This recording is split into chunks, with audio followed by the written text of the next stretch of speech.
Alright, here's the deck I played for the first day. If you've been keeping up with our series that we've had going on TCGO, you probably know everything about this deck, its strategy and whatnot. Only 2 cards were changed, so I'll just highlight what those are really quick. First off, I went down to just the 1 Ditto. He's useful, but rarely is he central to the strategy, and that's certainly the case here. Just a slight consistency booster. So he was expendable, so he was cut, and he was cut in favor of Town Map, which turns all your prize cards face up. There were many times during the series where I had to fish something out of the prizes and hope I hit that supporter, hope I hit that water energy, whatever it was. And with Town Map, that allows me to shoot fish in a barrel as opposed to shoot fish in the ocean, I guess. So being able to just cherry pick that prize, it's normally not that great, because since you usually take your prize after your attack, your opponent gets a turn and can then proceed to in it away if they so choose, if it was something good. But with Dusknoir, you take it during your turn, so you have a chance to get it and immediately use it. So Town Map is very nice in Dusknoir decks, and definitely going to be a staple in here for me from now on. The other thing I wanted to add was a 3rd catcher, just for getting that Keldeo dragged up. I did not want to waste the catcher early and then only have 1 left. So I decided to go with up the count to 3 catcher, and what got taken out was Level Ball. I found that just with the thick Dusknoir line, I didn't need it too often to draw into Duskulls, and whenever I did, I'd usually already have an Articuno. I'm going to have one or the other, typically Articuno or Duskull, in my opening hand, and I found that the 3 Ultra Ball was sufficient for that. So that's pretty much the only changes I made from the list that we used during the series, and let's go into the game summaries now. Alright, so this tournament was held at Outer Limits in Murfreesboro, Tennessee, and round 1, Greg, he has Victini EX, Lugia EX, I think really just every EX from Plasma Storm. Apparently he had really good pack pulls from some random Plasma Storm packs, so there you go. Plasma Storm did have some pretty decent EXs.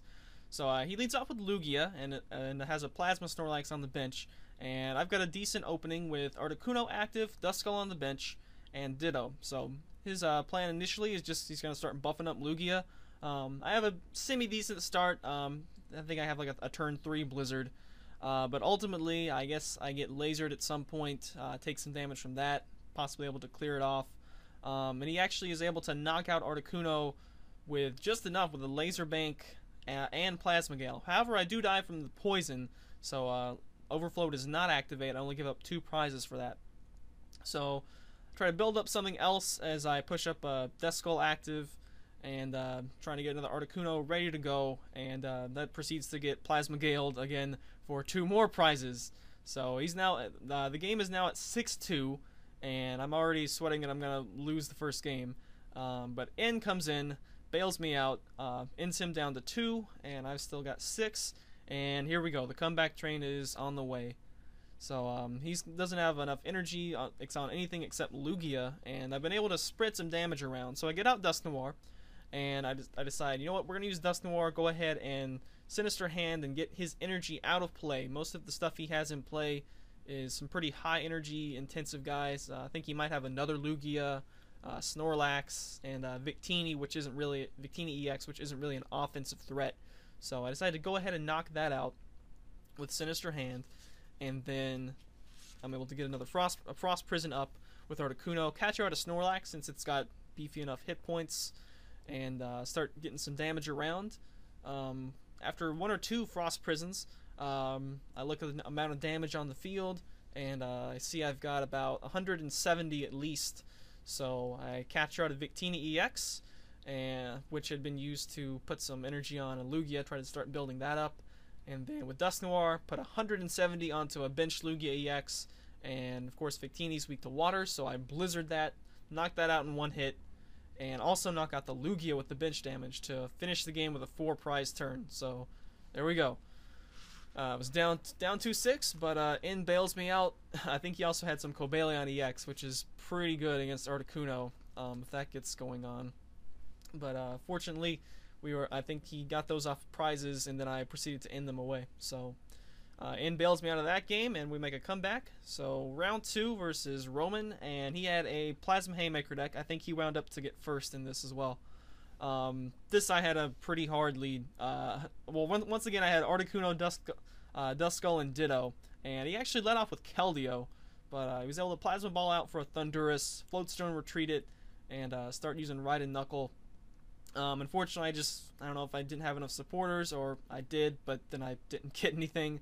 I don't believe I launched a single attack. I had a couple opportunities to do so, but it would have just been pretty much futile.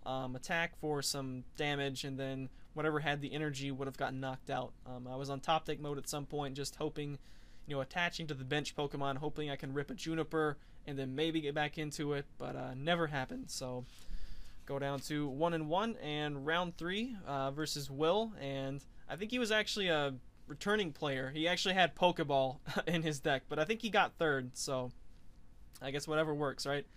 He had Rayquaza Electric, which is one of Eternal Freeze's worst matchups there is. Had a pretty slow start, wasn't able to get damage spread out until, I don't think I had a Blizzard until maybe turn 4. Typical startup for him. Not the fastest in the world, but not the slowest either.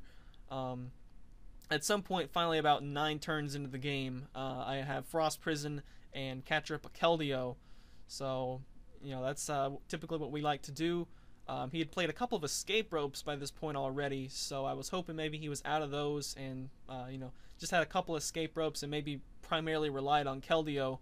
But immediately the turn I Frost Prison, he drops the second Keldeo and the Floatstone, and from there I just proceed to get Dragon Bursted into Oblivion. There's not much I can do about that when I do not have 170 damage already spread around on the board by the time that second Keldeo comes down. So round 4 against one of my league mates, Calvin, and he's I call it Gothic Deletion. I don't know what he calls it. It's the Gothitelle, Deleting Glare, Celebi EX, Victini, Fliptini deck that I like very much, but he is a veteran with it, and so he starts out with a lone Victini, Fliptini, and my opening hand is as follows. Lead out with a Duskull, and my other 6 cards are Colress Machine, Shadow Triad, Skyla, 2 Water Energies, and a Floatstone. So I win the flip and draw into an Ultra Ball, and if you think about this for a moment, let's think about what I can do here. Alright, so for those of you who can't think of it out, I play the Ultra Ball, discard the Skyla and the Water. Could have discarded the Shadow Triad as well, but the Skyla or the Shadow Triad. Skyla and Water is what I discarded. Get out an Articuno. Attach a Floatstone to Duskull to allow him to retreat into Articuno. Throw down the Water. Colress Machine a Plasma Energy onto Articuno. Shadow Triad to pick the Plasma or the Colress Machine back up. Play it again, get the second Water or the second Plasma Energy on there, and turn 1 Blizzard to donk the Victini. So Victini gets donked. We have another game for fun to see what would have happened if it had played out, since I think it's probably a pretty horrible matchup. But anyway, I think I just lead with lone Articuno. I mean, it's not a great matchup, but I do know kind of how to play against it, so I just keep the 1 Articuno up there. Unlike the Gothitelle Excelgar stuff, there's not going to be any paralyzation stuff, just deleting glares and how soon can he start deleting glaring me.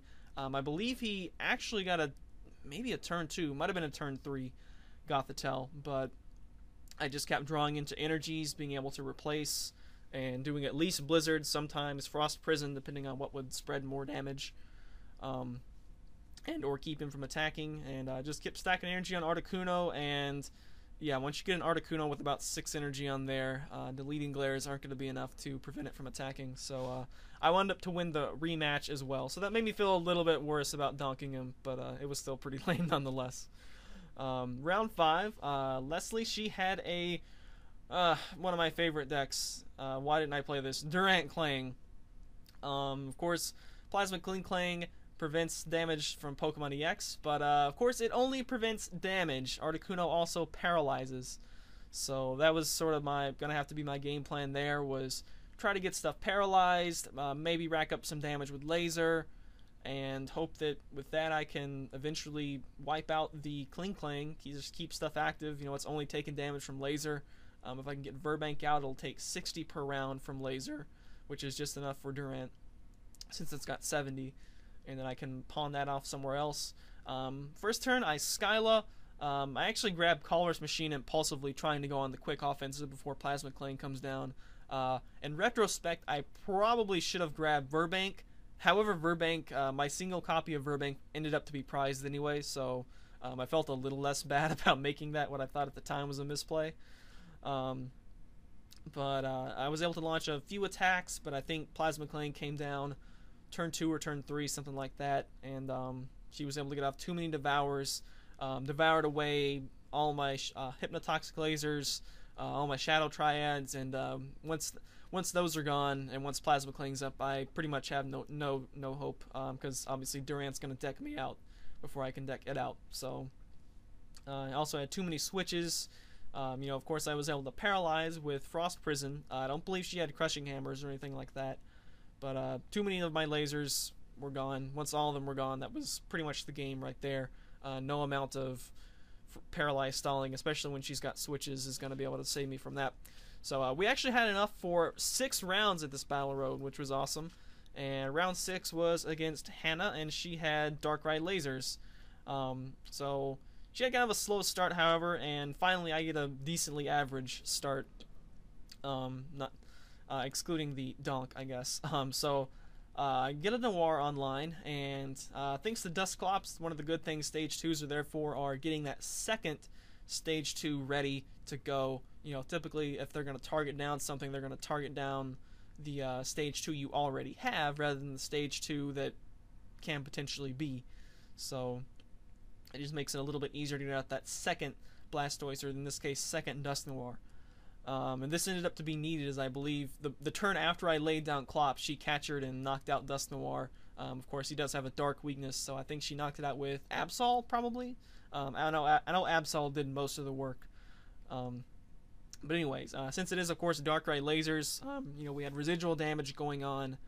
Gold Potion got to be healed, got to have 90 damage healed off with that. While there was no Verbank in play, but once Verbank came down, I decided, okay, I really can't be taking poison damage every turn with that. So at that point I had to burn a switch and Float Stone with Dusknoir. Absol, as I mentioned, was the primary damage dealer, but I didn't have I have 3 catcher in this deck, and I believe she had 1 Keldeo benched, but here I am, I'm just trying to, she's got a Keldeo bench with a Float Stone, I believe. It's not going to be any use to Frost Prison, that's only going to do 80. She's got a mostly full bench, so I'm going to have to do Blizzard, which will do a total of 110. I think I was able to keep my bench fairly small, at most 3, to prevent Mind Jack from dealing a ton of damage. But eventually I got a catcher out of like 12 cards left in my deck. I think I finally either draw one or get a Skyla for one.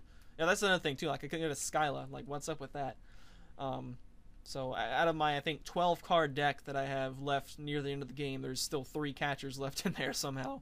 But I'm able to catcher up that Keldeo, and once that happens and I start Frost Prisoning it, she doesn't run any switch, and she looks through her deck, and her second Keldeo is prized. So that's the danger of only running 2 Keldeo, I guess. But oh well, bad prizes, that happen sometimes. So because of the second Keldeo being prized, I'm able to take that one and finish at 3-3. So keep my chain of even finishes at events going on. So not too terrible, but I felt like, alright, Eternal Freeze kind of had its due. Let's go and let's play something different for the second Battle Road. So here's the deck I decided to run on the second day of this 3-day Battle Road chain, which was actually the 3rd day. I decided to skip the 2nd day. It is probably the fan favorite deck of this channel, which is Healy Keldeo. I decided to keep it super simple, just run 4 of everything. 4 Keldeo EX, 4 Chansey, 4 Blissey. We do have the 3 Retreat Chansey, since we can search it out with Heavy Ball, so there's going to be no continuous tumbles from us.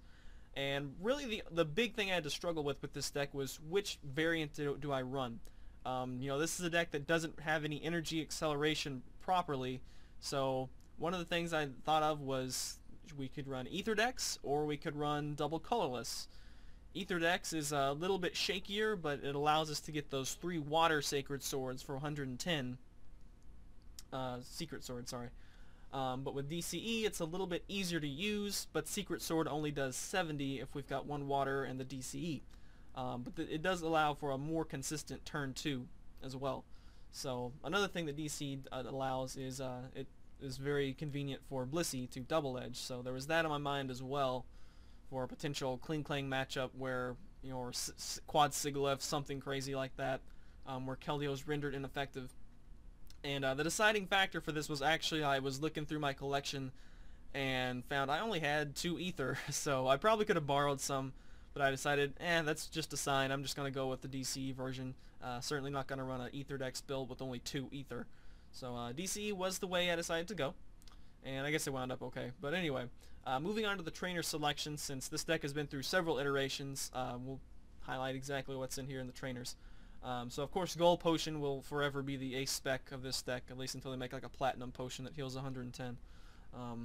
And then we have 2 Heavy Balls. Of course these search out either member of the Blissey line with no cost. I had a good head on my shoulders and ran 4 Pokemon Catcher. I somehow found room for 4 Potion actually, which usually I only find room for 3, but I was able to fit in a 4th one to this list. 2 Tool Scrapper because that's our best defense against Garbodor, shutting down Russian and Soft Boiled.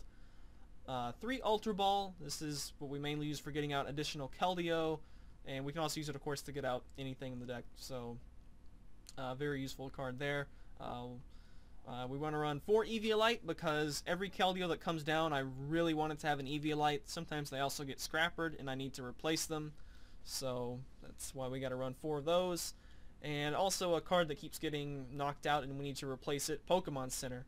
We do have 3 copies of this. It's a very important card for the deck. Rushing in, using Pokemon Center to heal up.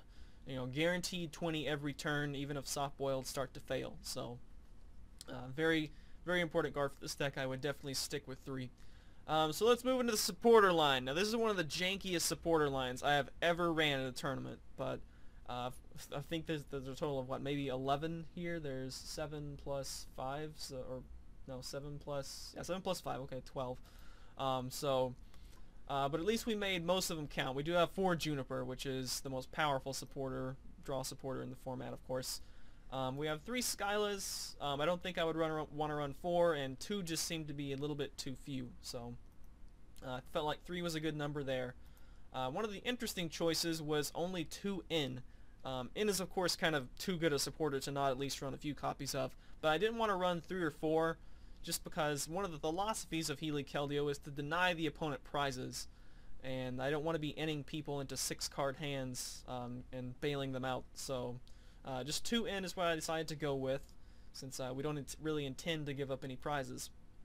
And so I needed some other draw supporter, Shiren or Bianca being the next 2 most, okay, you can throw that in. Or also I guess there was Colress, but I felt like with, I don't know, I felt like even though I do like to fill out my bench with Blisseys, that's sort of something that develops as the game goes on.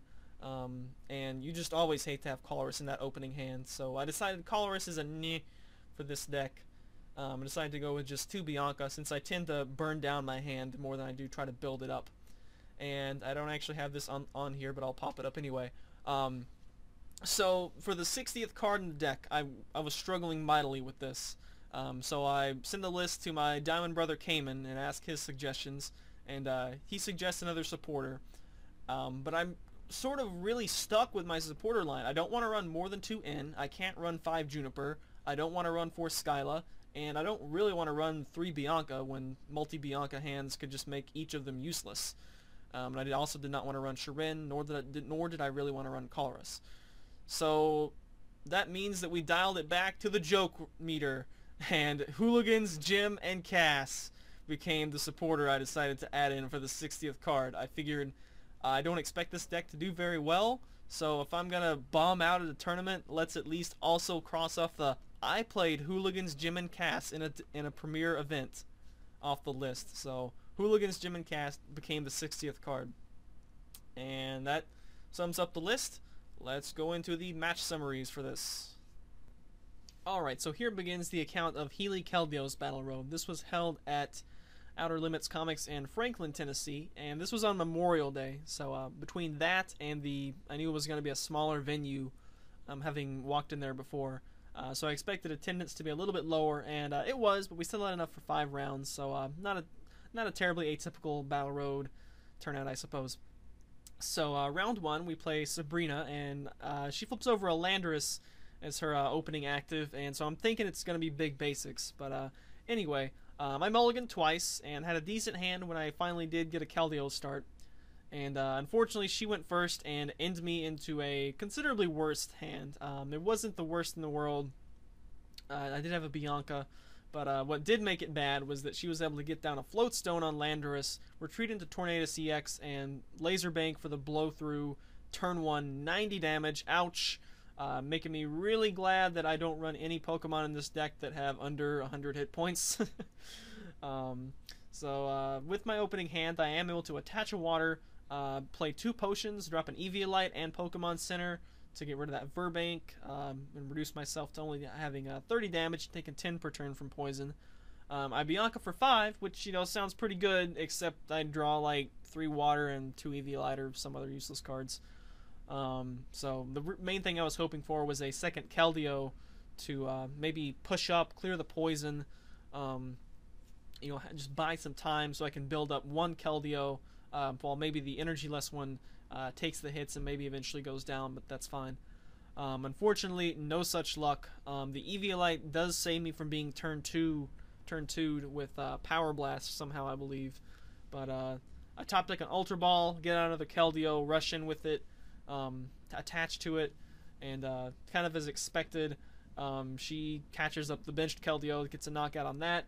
And she also drops 2 Trubbish at some point, and I'm like, oh, that Ultra Ball I used, I discarded a Tool Scrapper instead of an extra Pokemon Center. So I feel kind of dumb about that now. Although I was kind of drawing dead enough that I don't think it would have mattered. But if it had mattered, then certainly getting rid of the Tool Scrapper. She got ability lock up on turn 4 or so. So that obviously is a very bad thing when I discard one of my Tool Scrappers unnecessarily. I do get a Chansey out, but the turn after she knocks out another Keldeo, that's when I draw my Gold Potion. I don't know, might have been able to mount something of a comeback with that, but I was able to get 110 damage off on Tornadus CX, which I think was about the only thing she had powered up besides, you know, Landorus, which Keldeo will one-shot. But unfortunately, that Gold Potion got drawn 1 turn too late, and so I lose round 1. Against a deck that I probably have a less than 50% matchup with, but certainly didn't help when I Bianca'd for 5 dead cards. But anyway, round 2 against Rafal, and he has Darkrai deck, and he's actually fit lasers and hammers in there, which I usually like to see. But he does have kind of a slow start, which I'm able to get my DCE and do the turn 2 70 Secret Sword. He went first, so on his second turn, after I attached the water, he throws down 3 Crushing Hammers. 3 tails. I've been there with all my Sableye decks. But anyway, he also runs Enhanced Hammer, of course, for Plasma, I guess, and gets rid of my DCEs whenever I'm able to attach them. But somehow, magically, I'm able to get a DCE almost every time he Enhanced Hammers it away, and I don't actually am able to keep up my offense, even having to rely on 70 per turn. But my opening hand, though, I did have to blow my Gold Potion for 10 poison damage. That's the thing. That's all he did. He played Laser, maybe attached to Dark, and passed. So I'm able to get enough Keldeos and Blissies out that, you know, I can kind of counter Darkrai's spread damage, especially with Eviolites on board. I see Sableye's. Sableye's got Hammer Spam. Hammer Spam beats Healy Keldeo, so I'm definitely going to plan to target those down. That's another nice thing about that Secret Sword for 70. That's enough to knock out Sableye's. So I just want to make sure I prevent Hammer Spam at all costs. And I'm just able to keep my offense up thanks to drawing into those lucky DCEs. At one point, he is able to get a Life Dew on a Darkrai. I believe he does Night Spear with it. But I happen to have a Tool Scrapper, so I basically changed Tool Scrapper's text to read, "You may take an additional prize this turn," which ends up to be big, actually. So I scrapped the Life Dew, and that allows me to still take 2 prizes off Darkrai. Later in the game, he unloads a fully powered Absol. I've got a full bench. He's got Dark Claw and Laser Bank, so this hits for 20 base damage, 100 because I've got 5, plus 100 because I got 5 benched, plus 20, minus 20 for Dark Claw and Eviolite, and then 30 damage from the Verbank poison, which I think he actually played down that turn. And so Keldeo lives it thanks to Eviolite. Takes 150.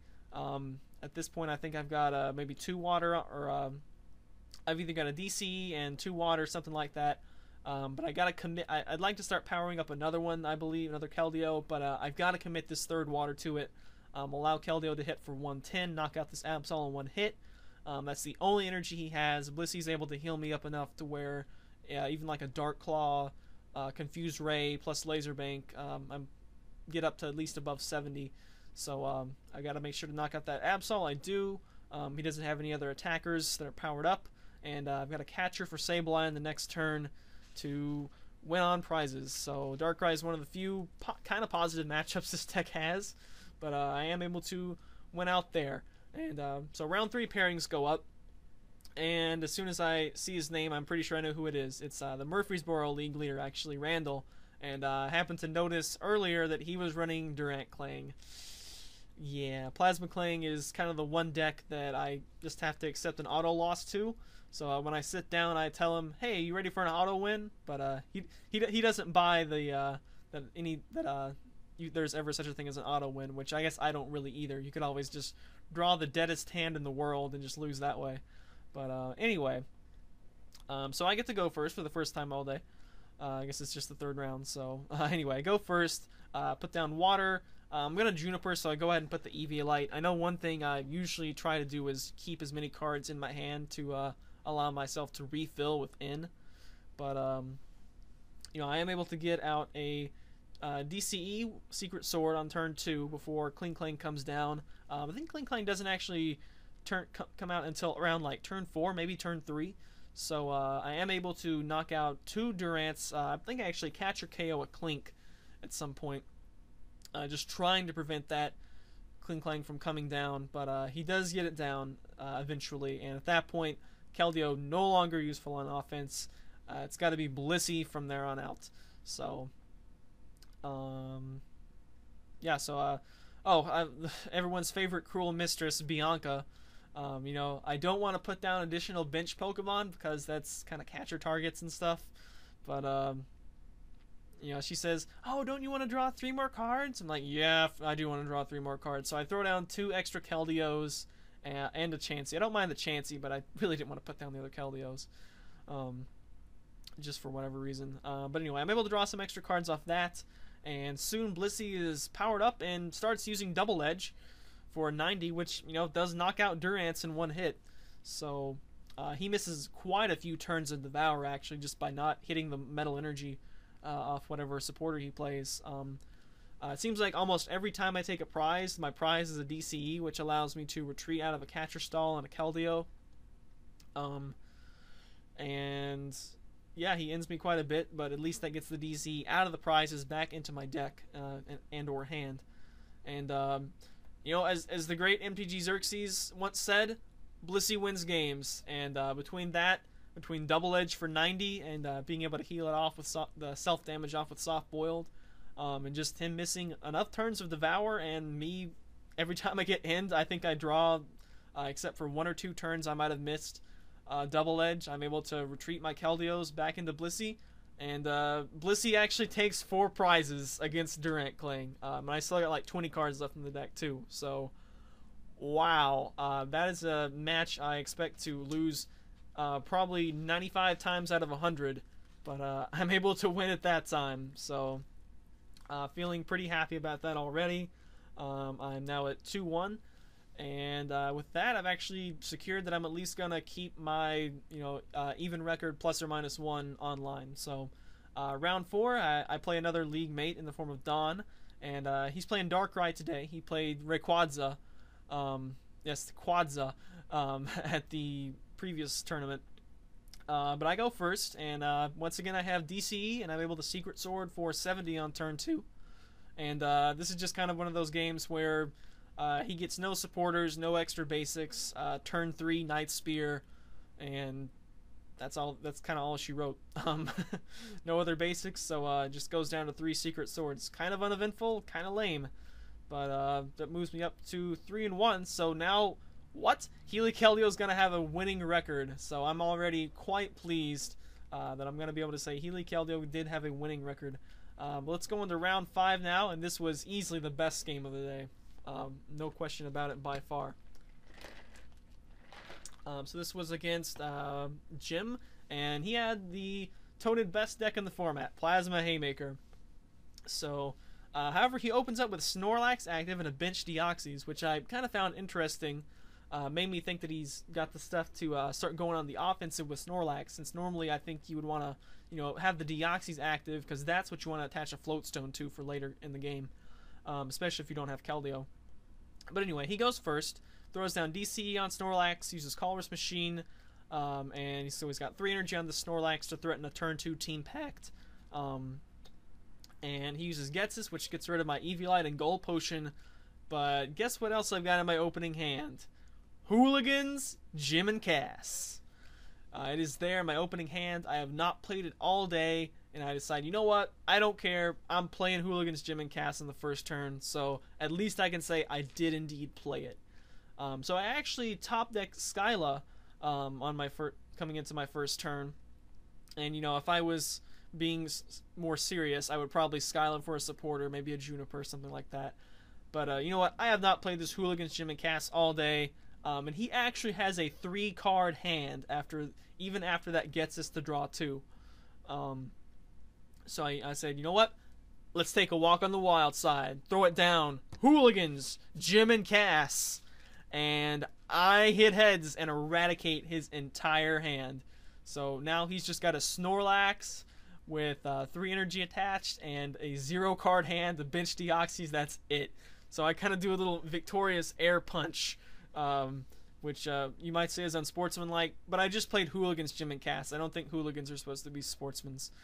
So anyway, on my next turn, I Skyla for a Juniper so I can start getting stuff going on. He has the draw pass for like 3 or 4 turns, and when Plasma has the draw pass and doesn't get to attack for its first 3 or 4 turns, you can definitely turn the tables on that. So he is able to get a 4th energy on Snorlax, but by this point I've gotten a 70-point Secret Sword off, thank you DCE again, and that's going to 2-hit KO. So I did put out Pokemon Center, so he Float Stone and retreats the Snorlax to heal it up a little bit, and that actually puts it at 80 HP.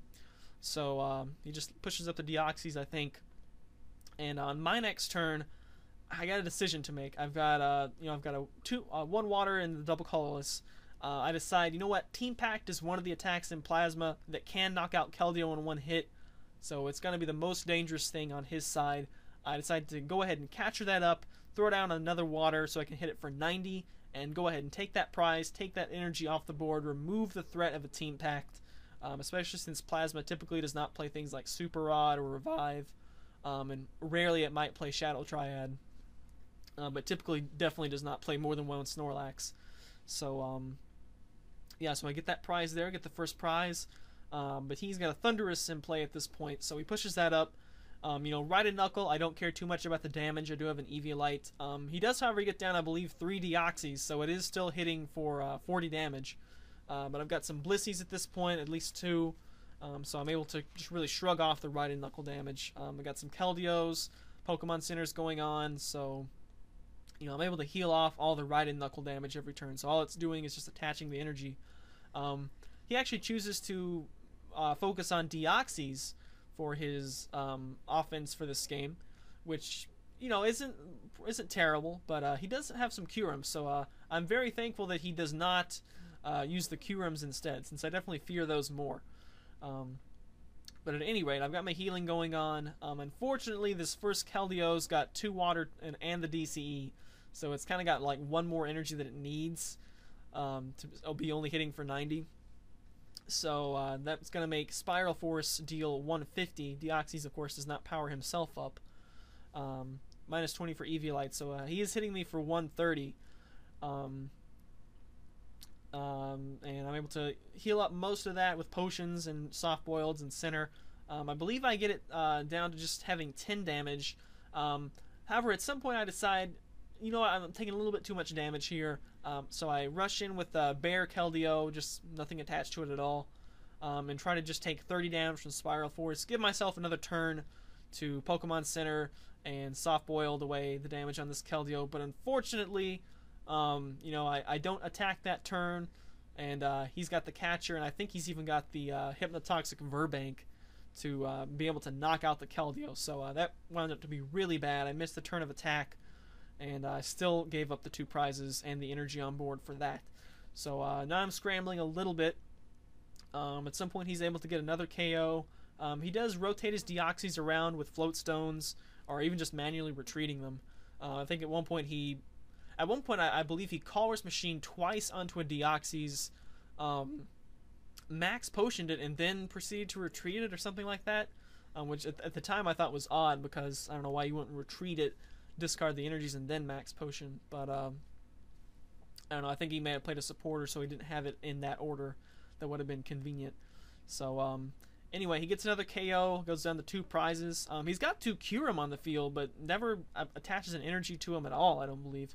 So at 5-2, I play in, and at some point I'm able to get a Deoxys KO, just gradually powering up the Keldeos. He uses a lot of Ride and Knuckle to get these Deoxys powered back up, but you know, that's not really doing any damage to me.